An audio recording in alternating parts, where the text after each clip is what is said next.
Ang Ginoo manaa kaninyo. Manaa usab kanimo. Pagbasa gikan sa Santos nga Ebanghelyo sumala ni Marcos. Himayaon ikaw, O Ginoo. May usa ka sanlahon nga miduol kang Hesus, miluhod og mihangyo sa iyang panabang. Siya miingon, kun buot ka, makaayo ka kanako.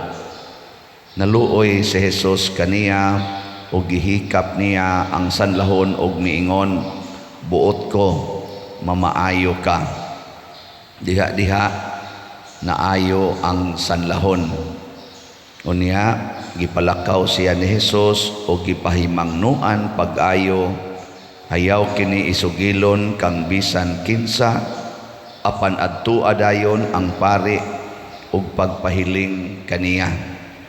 Unya paghalad sumala sa gisugo ni Moises aron pagmatuod sa tanan nga naayo kana. Apan milakaw ang tao ug nanugilon hinuon sa tanang katawhan mahitungod sa nahitabo. Hilabihan gayud niyang panugilon ug tungod niini si Hesus dili na makapasaya-saya pagsulod sa lungsod. Nagpabili na lamang siya sa mga dapit nga awaaw ug nangadto kaniya ang mga tawo nga gikan sa nagkalain-laing dapit.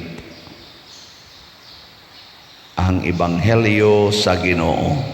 Dayon ikaw, O Kristo.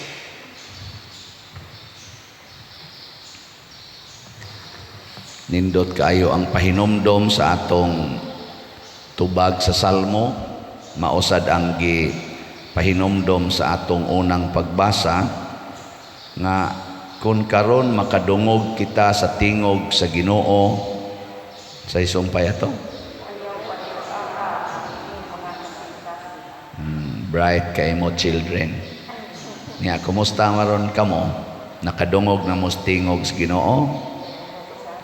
Pero tindungog ka kay sige gumug simba. Kining nagwali nakadungog na sa nistingog sa Ginoo. Aperting dungoga. Pero ang pangutana, kumusta man inyong kasing-kasing, nisunod o tiga? Muna ni ron. Muna diri sa atong Ebanghelyo, gipakita sa Ginoo nga may kay siyang ang iyang kasing-kasing dili gyud tiga. Pag-ingon sa sanlahon, kung buot ka, makaayo ka kanako. Kanang naluoy dayon siya. Ang iyang kasing-kasing ba, pagkadungog niya sa tingog sa sanlahon, wa gyud siya maglangan-langan. Ihikap dayon ni Hesus ang sanlahon, ingon day siya, buot ko, maayo ka. Diha-diha, matud pa sa Ebanghelyo, diha-diha, naayo dayon. Pero nibaos sad si Kristo. Siya naminaw naman ko nimo, baos ako, ayaw gid ni ipanabi, adtos pare, palit ditong slat. Amot sige hatag ato Kristo. Ingon man siya paghalad. Ingon ti ito Kristo, ayaw naman ka, na naman kay grasya, ako naman gipaminaw o gihatag ang imong gipangayo, ngadtos pare niya. Paghalad sumala sa gitudlo o gi-require sa simbahan. Unsay gibuhat sa sanlahon tungod tingay sa iyang kalipay nga ang iyang kanibang ang iyang sanlaban wa purti na noon kunong panabi. So iya na noong gibuhat ang gidili sa Ginoo. Di ba ingon ana man tano?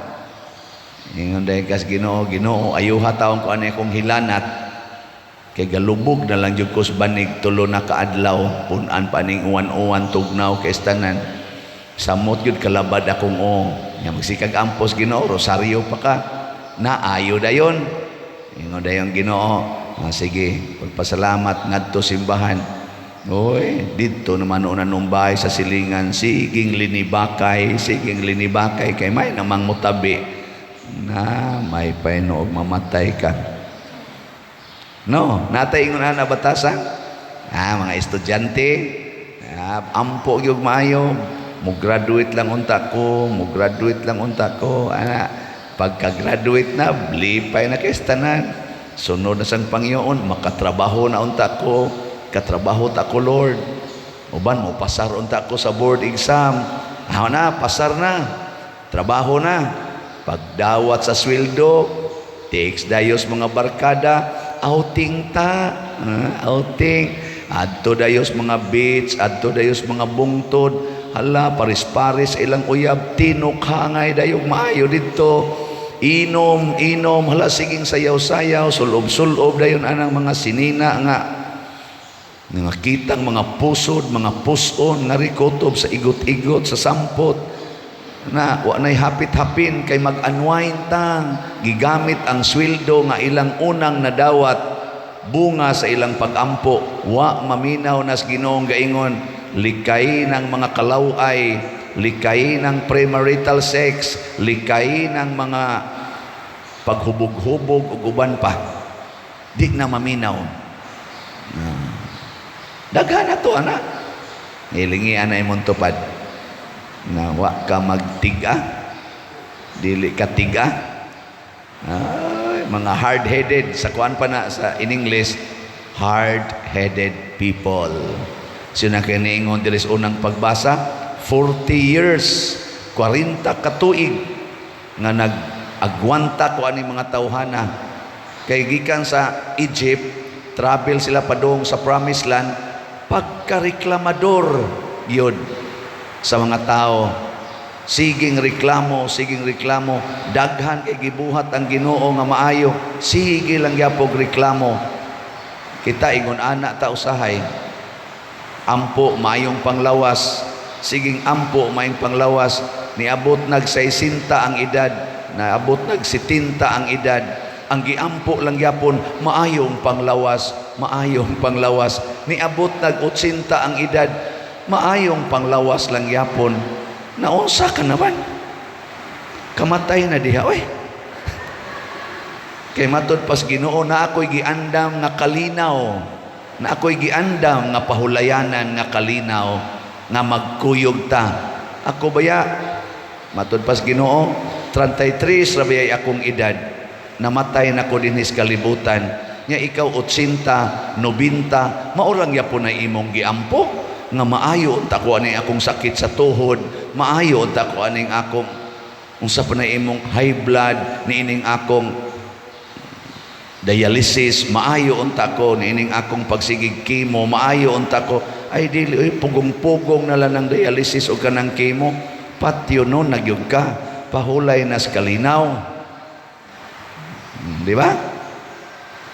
Ikaw na be, lingi ako na imong tupad nga unsa man gusto na kang mupahulay sa kalinaw.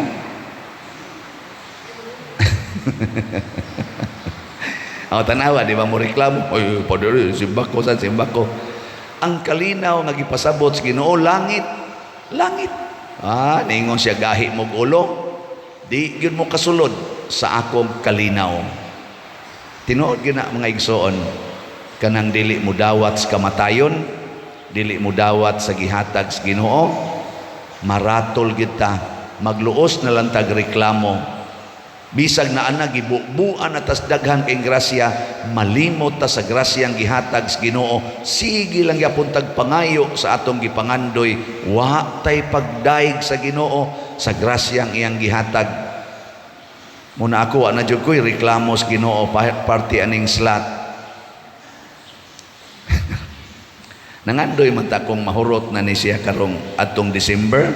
Wa mahurot, pero lipay kayo ko'y, kay as of yesterday, wa na, nitungtong na ta sa 17,000. Ang atong halin, 17,000 2 slots. Pakpak. Gata na. Kani, madugay yan mahurot man ginigdali gyud basta na alay dili tiga o kasing-kasing. Maminaw lang palit mog tag sa kaslat gikan karon hangtod tapos ning Enero. So napatay 37,998. Nako Lord, ngano man tong nagkuan ko ni katong sa kapilinya para sa Birhen sa Fatima, upat raman to kabuan o totalon gyud tanan na raise man ang mga 41 milyon. Upat kabuan. Kining ato ron, ilan na ni kabuan? 7 naman siguro ni. 7 kabuan. Nung 17 pa man eh. Nya katusan kang Bishop Chupilo Kamomot nga Thanksgiving, ato sa tong gihunong ang ato dinhing mga fundraising, tulo lang kasimana na raise man nato ang mga 7 million para atong Thanksgiving. Tulo ra kasimana. Karon hinong 7 ka buwan, 17 raman. Pero ang tubag ra gis Ginoo sa kong kasing-kasing, ingon siya nga, suway ko og lakaw-lakaw diha, kakita baka og 17 million.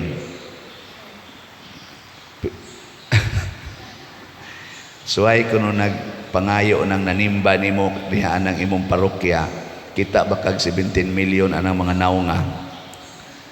Nakubitaw no? Yung siya, wa ka makapasalamat, pila ka buktaw ang akong gidasig, tibuok kalibutan, nga magsigig hatag nimo, bisag wa mo magkita. Di ka malipay, ana. Di ka malipay nga na ay mga galisod naglakaw, muanha gis parokya, kay mo palit lagsla, wa pa jud ka matandog, ana. Nakuhala no, bitaw Lord. Muna, ako ra yung giampo ang nagsigig palit og slat, og kada usa ka slat means a lot.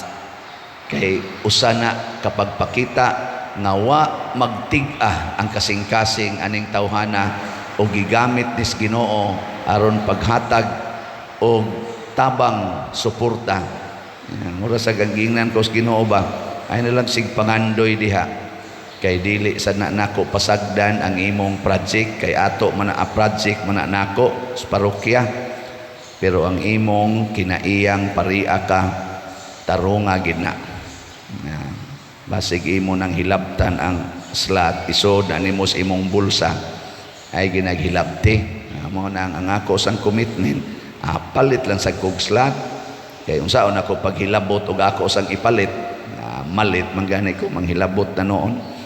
Na ang ato sang special slot na SNJP or Senior Santo Niño's Joyful Power para nis ato sang gamayng pista ni Santo Niño dinhi sa atong parokya karong January 18 hangtod sa 27, na amo sa datoy 15,000 ka slots nga tag 100 na SNJP. As of yesterday, niabot na sa taog 1,083 slots ang atong halin. Pakpak na sad. Siyarog di ni mo paspas nga duol naman lang ni nga Santo Niño ba yan eh.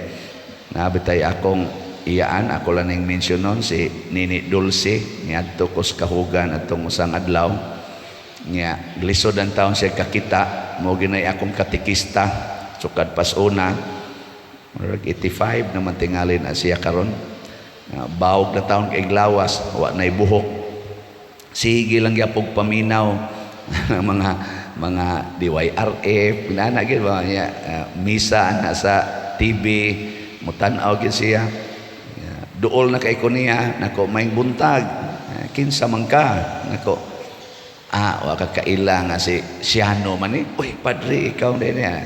Amin din ko niya, amin sa siya nako. Pagdayon na kong lakaw, tunol yun, ipalit ko nig slot, nako, ha? Ako magisigig hatag ninyo din, akong nahuna ba? Ako magisigig hatag ninyo din og inyong allowance niya, ikan na yung palit slot siya. Ningon siya nako, gikan na sa akong pensyon, naaman ko'y madawat sad nga ginagmay sa senior. Ako, iya dyan gipalit og slot para na ni Santo Niño. Kay muadto man takos Basilica, niya di naman ko kahimo, anha na lang ko palit dias imong parokya og slot. Niya ipahinungod ng Santo Niño. Kanang matats po ko ba nga, ang akong katikistas una, karon naminaw na sa tingog sa iyang pag-umangkon nga pari, niya mutabang sagpalit og slot, bisag galisod na siya glakaw, di na magani kagawa sa balay, kay kuyaw na kaig maligid. Nga, abot lang yapon ang iyang pagpalit. Munay kasing-kasing nga mapaubsanon nagsunod sa Ginoo kay mao tingali tuktok sad sa Espiritu Santo siyang kasing-kasing palitin nagslat imong pag-umangkon aron mausa sa kadito nila sa ilang selebrasyon. O nindot kayo ingon ani ang maangayan gyud kay natong pasalamatan labi na dinis atong parokya. Magsugod na tagtukod sa atong kumbinto, dako-dako ning badsita, dili lang ta mabalaka, no? Ang importante malinahon ta, malipayon ta, o mahigugmaon tang mutukod ni ining maong kumbinto, way ma-stress, way maguol, way mabalaka, kay kuyog nato ang Ginoo. Iya maning project, instrumento ratang tanan sa ato sang kinabuhi, kanang inyong pag-atiman sa inyong pamilya. Relax lang ay pagratol-ratol, ay pagsigpangasaba diha, ay pagsigigyaw-yaw, kay kuyog baya nimong Ginoo. Hasta ng imong mga anak nga buangon kayo, nga gahi kay ulo, dili gyud mo sugot sa imong sugo. Relax lang, unhi og sugot. Mo gani akong advice sa mga ginikanan, kung ang imong anak dili mo sugot sa sugo nimo, kinahanglan ikaw mosugot gyud ka sa sugo sa Ginoo. Nga ang sugo sa Ginoo nagsigi ginagsintro sa paghigugma sa atong isig katao. Mo gina importante kaayo, no? Sige, manindog na ta.